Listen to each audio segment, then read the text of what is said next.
Hey guys, it's amazing how I do the most videos on things that I don't care anything about, and that's the only thing people actually watch. So I don't care anything about.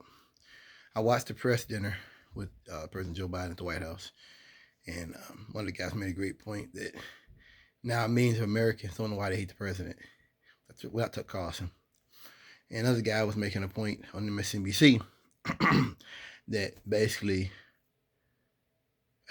from they're gonna have it's gonna take them months to get Tucker lookalike, and they at best it'll take that long. And they may never get somebody that's that good to put forward lies. They may not find someone that good for a long time, and I think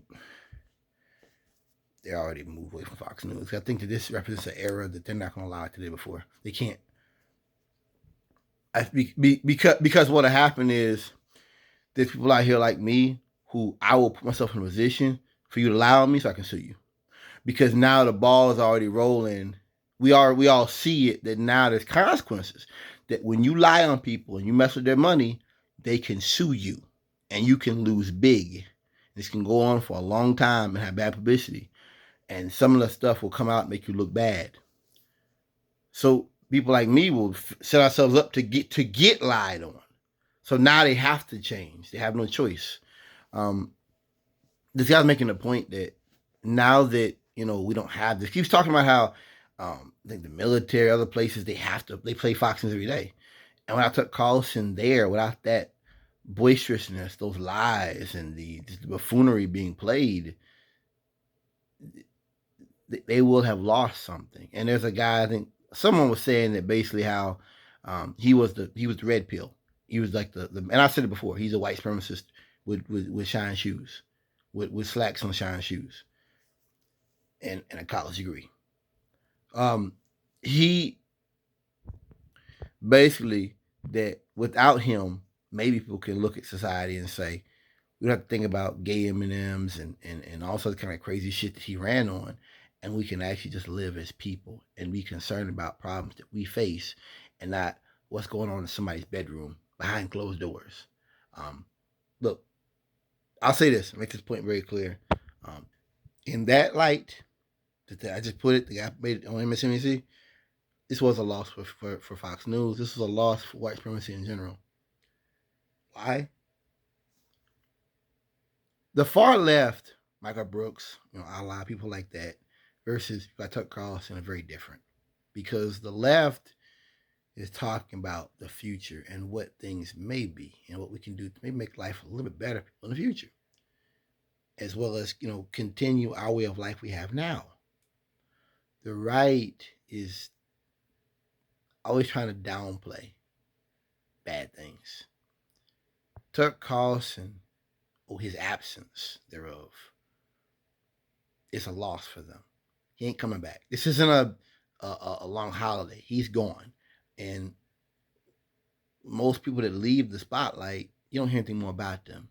Who knows anything about the guy they had before Tucker Carlson?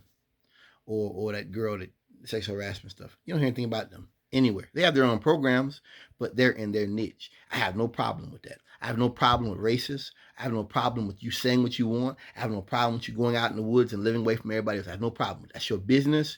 God bless you. My problem is people using the media to tell lies and to use it as a way to push white supremacy. You're not telling news, you're telling lies, and that promotes violence. And that is something that fuels the violence that we're seeing. That's my problem. Kirsten, something, whatever. I have no problem with people going off and doing their own shows. People like Tucker Carlson are needed because as we go deeper into collapse, and as we see more mass shootings and we see more violence, it's going to get worse. Tucker Carlson was one that was able to sit there with a straight face and lie. I sat here in this room after the Buffalo shootings last year, where a white man drove 200 and something miles across the state to Buffalo to kill majority black people in a black neighborhood. He wrote the N-word on his rifle. He wrote his reparations on his rifle. He live streamed for everybody to see. It was all blacks he killed. And he went through there before, and they put him out for being racist. He made racist comments then. Tucker Carlson said this guy had a mock military uniform on, and that uh, this was about killing strangers. And we know now that that was a lie, and I knew it then it was lies. I knew before I got home it was lies. So that's when I understood what he was, what he is, which is he's a deflector. And that's what white supremacy is about. It's about deflection. They're not trying to say it doesn't exist. They're trying to say it isn't that serious. Move on. And the problem is black people or brown people or gay people or whatever. Monsters hiding behind the bush. That's the problem, not the white man. I've said it before that he is a key aspect of white supremacy in this country, in downplaying what we have, real problems that we face in America. It's only getting worse. And so I always say nothing will change and something else will happen in 6 months and, well, I'll forget about him. Tucker Carlson will be swallowed up. It's like everybody else. The world will swallow him up. He will be forgotten. Glenn Beck. Yeah, there's people that still watch Glenn Beck. Will still watch what's his name, Kirsten or whatever. They'll still watch her. But most folks don't. And most folks don't know about her or him. And that's the point.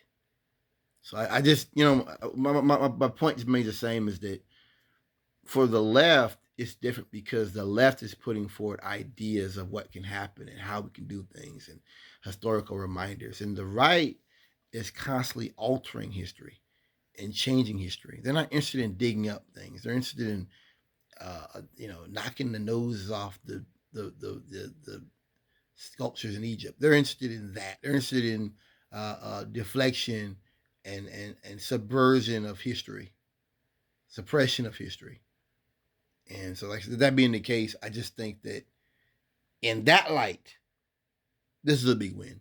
Him going out the door, him being put in the trash can. This was a big step. Hopefully, others see the writing on the wall that this isn't accepted, and that if you're gonna lie about big things, if you're gonna influence violence, you're gonna get caught, and you won't get away with it. Thanks for listening.